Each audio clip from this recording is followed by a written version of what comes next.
De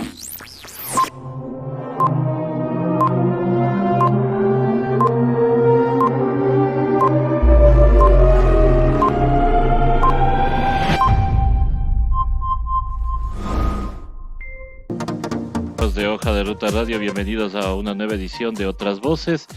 Hoy jueves 28 de mayo del 2020, siendo las 16 horas con 4 minutos, damos la bienvenida al señor defensor del pueblo, doctor Freddy Carrión, con quien vamos a conversar sobre algunos temas referentes a lo que está pasando en la crisis sanitaria y digamos, este olvido o irrespeto a los derechos humanos que estamos viviendo.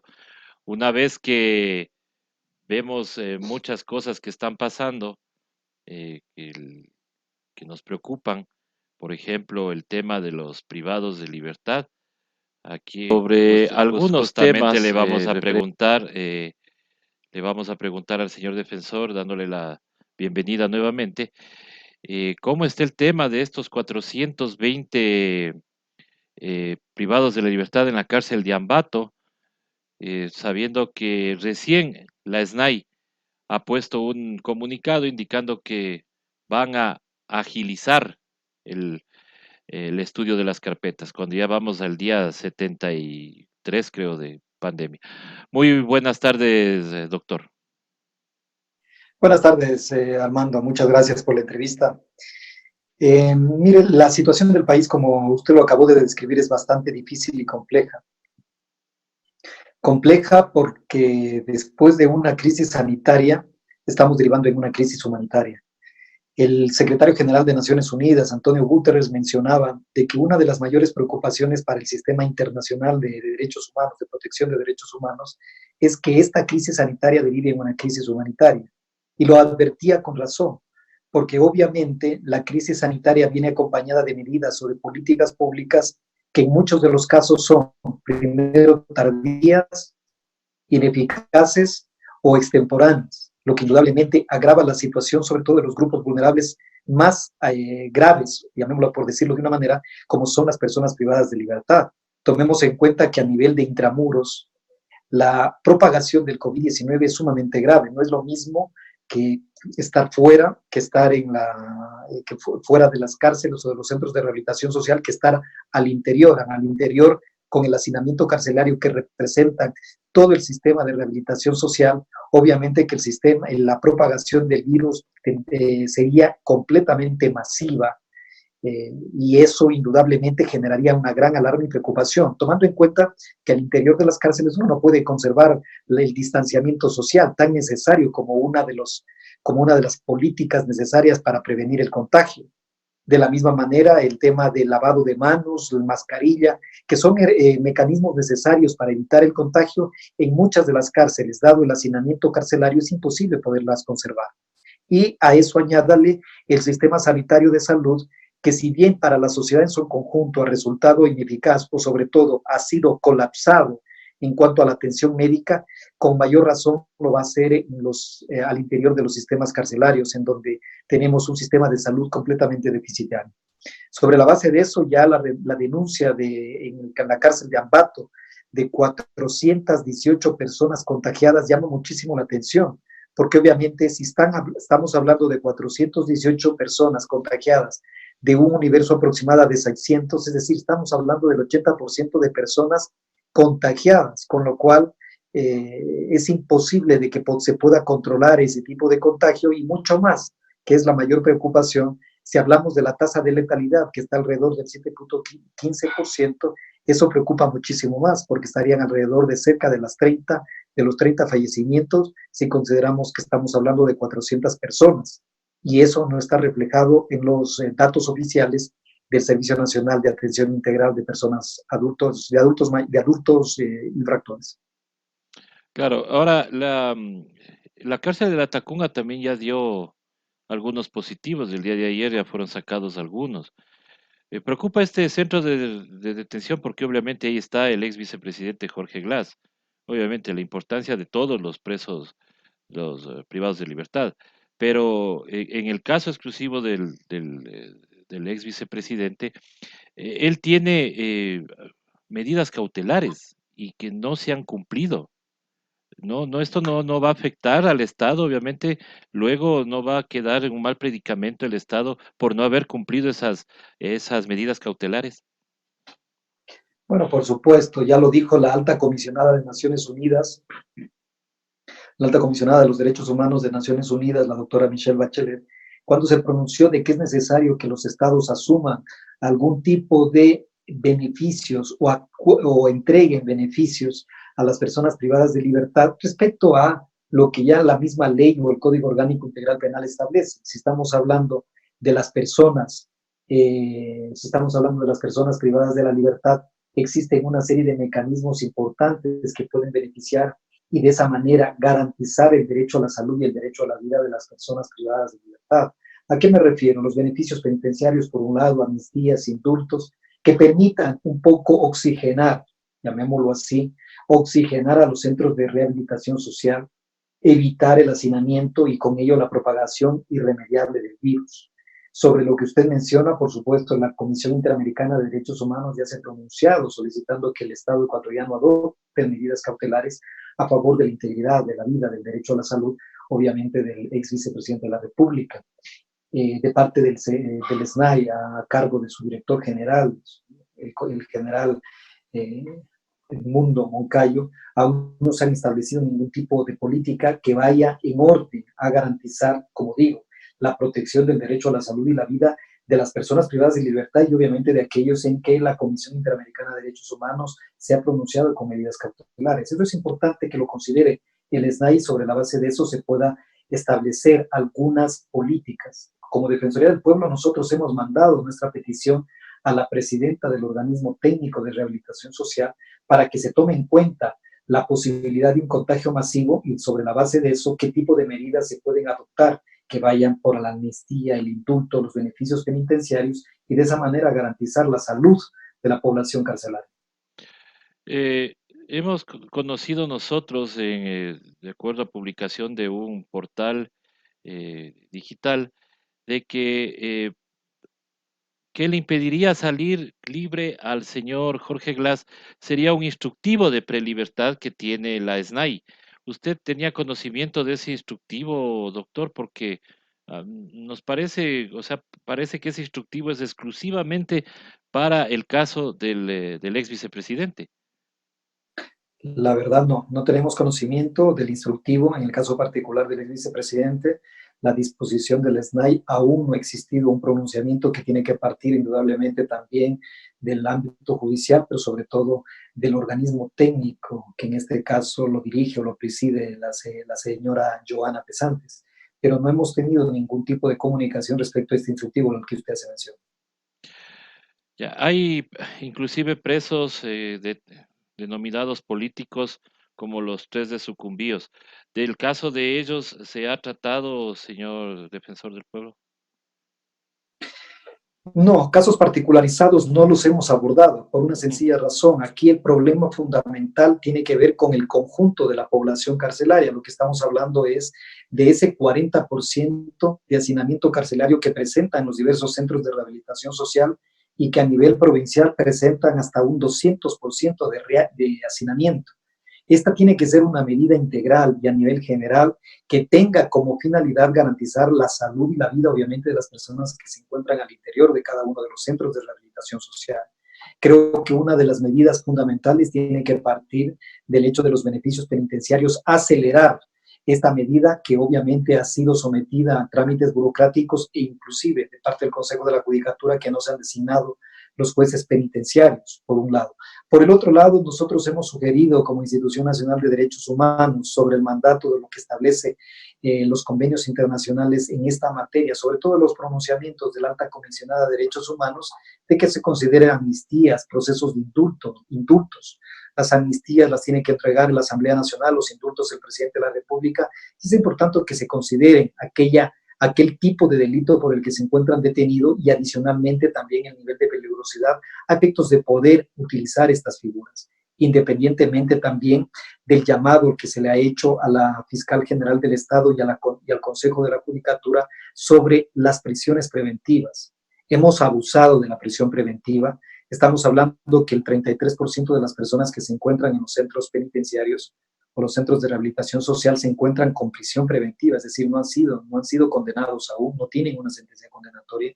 Y creo que eso es importante, que el Consejo de la Judicatura, la función judicial y sobre todo indudablemente la Fiscalía, tratemos de utilizar esta figura excepcional de última ratio como es la prisión preventiva para aquellos casos de peligrosidad o en donde existe el temor cierto de que el imputado o el procesado corre el peligro de fugarse, de eludir el juzgamiento o el procesamiento penal. Y esas son actividades o son mecanismos importantes que lo debemos considerar, porque esto es un tema integral, no es solamente de la justicia penitenciaria, no es solamente del SNAI, no es solamente el organismo técnico de rehabilitación social, sino de todas las instituciones que forman parte del sistema de justicia, que es fundamental tomar conciencia de lo que estamos haciendo respecto al sistema de rehabilitación social.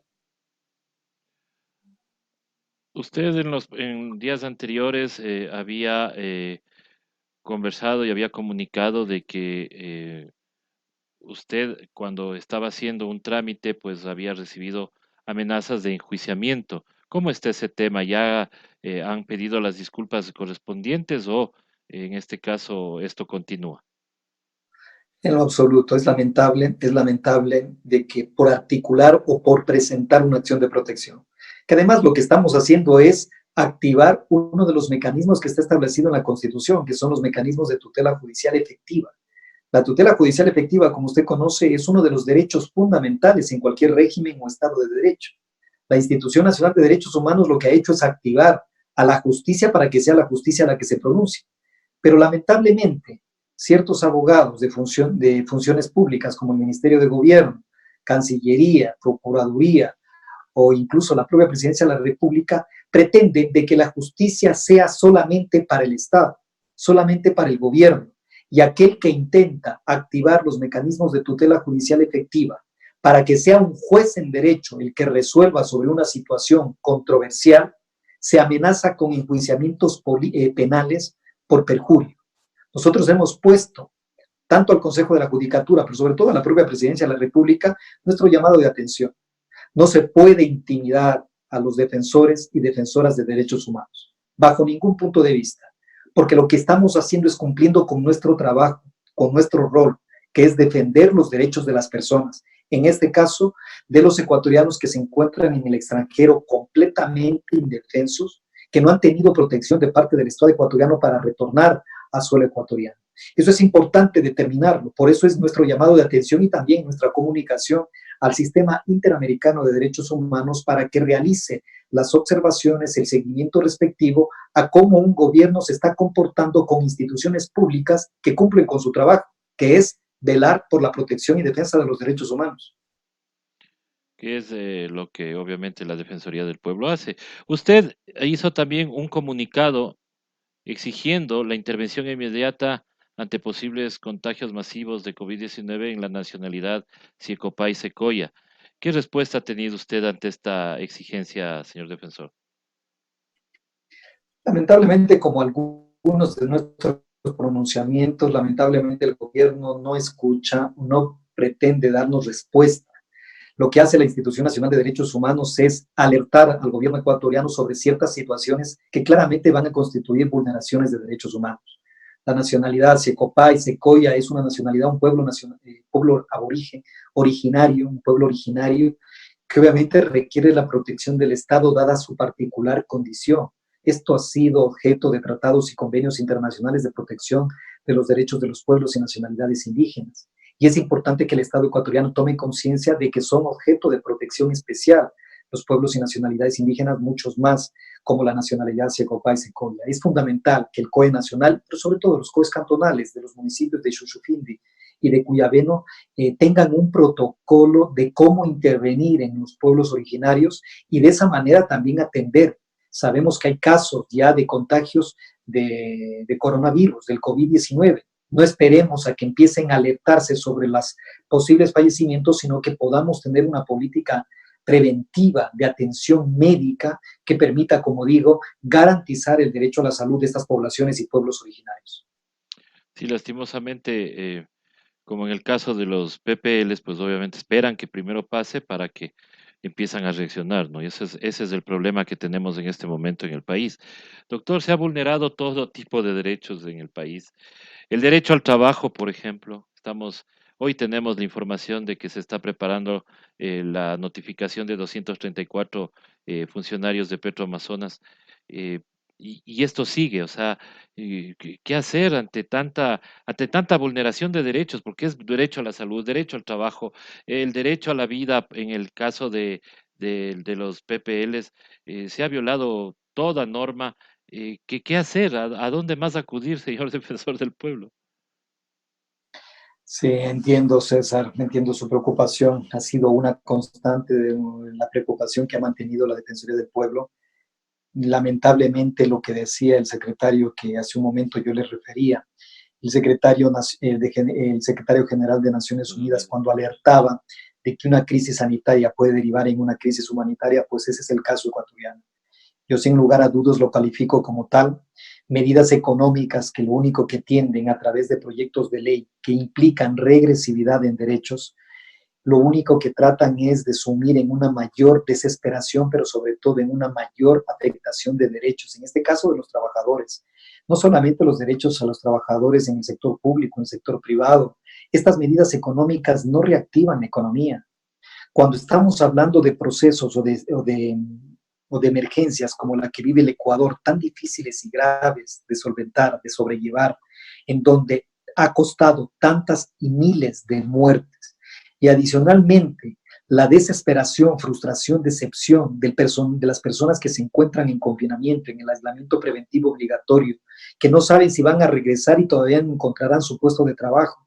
Muchos han sido despedidos ilegalmente, utilizando figuras legales como la del artículo 169, numeral 6, que no aplica para estos conceptos, porque solamente aplica cuando se ha eliminado de forma definitiva el negocio, se lo ha extinguido, se lo ha suspendido de forma definitiva, no para estos casos en donde hay una paralización temporal. Por el otro lado, los servicios públicos o los funcionarios públicos, perdón, de emitir decretos para ir eliminando instituciones públicas, para ir eliminando una de las fuentes de trabajo tan importante para poder sacar al país de la recesión económica, que es el trabajo. Si existe trabajo, existirá producción y existirá consumo, con lo cual tanto el sector privado como el sector público podrán dinamizar la economía. Pero si usted empieza a sacar al desempleo a miles de trabajadores en el sector privado, se ha contabilizado, de acuerdo al Ministerio de Salud, de Trabajo, cerca de 115,000, a pesar de que el presidente de la República mencionó 155,000 personas. Pero en el sector privado solamente las estimaciones en este periodo están sobre los 5,000 personas o sobre los 5,000 servidores públicos que van a ser despedidos o que ya han sido despedidos. Todo eso lo único que ahonda mucho más es la recesión, porque no creo que haya algún país en el mundo que a base de el despido, de la afectación a las fuentes de trabajo, haya logrado superar crisis económica como la que atraviesa no solo el Ecuador, sino el mundo entero. Creo que lo fundamental es reactivar la economía a través de proyectos de liquidez, de entregar dinero, de préstamos, de facilidades de préstamos a las empresas públicas para que puedan pagar sus nóminas y en el caso del sector privado también a ayudar con manteniendo el empleo, manteniendo el trabajo y no despidiendo. Creo que esa no es la lógica para salir de esta reactivación. Como Defensoría del Pueblo hemos alertado y sobre todo estamos expectantes de la aprobación o no de las leyes tanto de apoyo humanitario como de la ley de ordenamiento de las finanzas públicas, porque indudablemente nuestra posición es que son leyes que están vulnerando derechos, son leyes que lo único que están generando es una mayor regresividad de derechos y que indudablemente como Institución Nacional de Derechos Humanos tenemos que oponernos a dichas leyes que van, como digo, a afectar cientos de derechos de los trabajadores, tanto del sector público como indudablemente del sector privado. Obviamente también estas leyes lo que afectan es, por ejemplo, a, a casas de acogida, ¿no? Que son una de las cosas que teníamos nosotros como para protección de derechos, para protección justamente de víctimas. Esto, obviamente, los servicios van a ser afectados, obviamente, por todo lo que está dentro de la ley. En este caso, obviamente, luego de su pronunciamiento, ¿hay alguien que haya dicho algo en bienestar social? Porque nos parece inaudito que a pesar de que había falencias, o sea, falta de casas de acogida, en las pocas que había, pues hoy los servicios que brindan van a ser afectados. Lamentablemente eso puede pasar, de hecho está pasando. Hay algunos lugares de acogida de que no se les está pagando sus sueldos. Y obviamente son centros de acogidos de niños, niñas y adolescentes que no tienen ningún contacto familiar, incluso personas con discapacidad o los centros de adultos mayores. Todos ellos están siendo perjudicados porque hay retrasos en el pago al personal que está dando asistencia, que está dando acogida a las personas, obviamente, que se encuentran en su interior. Esto es muy preocupante porque para este tipo de personas que sufren de violencia, por ejemplo, violencia de género, violencia intrafamiliar, niños, niñas que están siendo sujetos de violencia, son fundamentales los centros de acogida porque son los únicos lugares en donde tienen protección.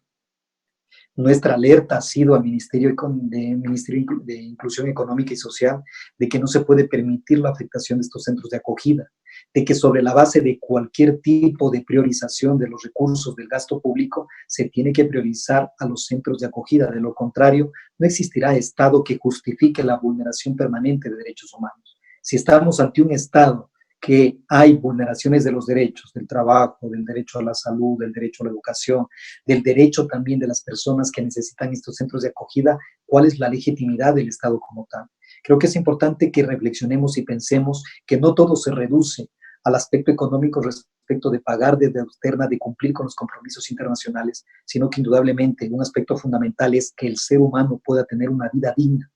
Y la vida en dignidad implica una serie de servicios y prestaciones de parte del Estado.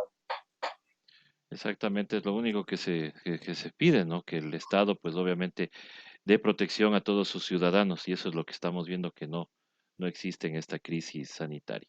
Doctor, quiero pedirle su opinión jurídica. Usted conoce muy bien estos temas. Refiriéndome a este instructivo que leí en este portal, que supuestamente lo ha emitido la SNAI y que es el motivo por el cual el vicepresidente Jorge Glass no sale.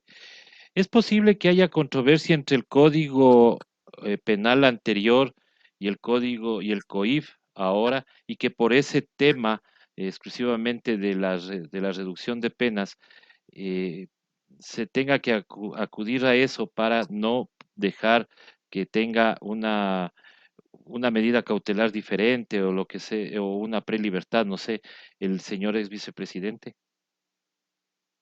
Yo creería que, por ejemplo, cualquier problema de interpretación, ya sea una sentencia o de una norma, en este caso el Código Orgánico Integral Penal frente al Código Penal anterior, lo tiene que resolver un juez.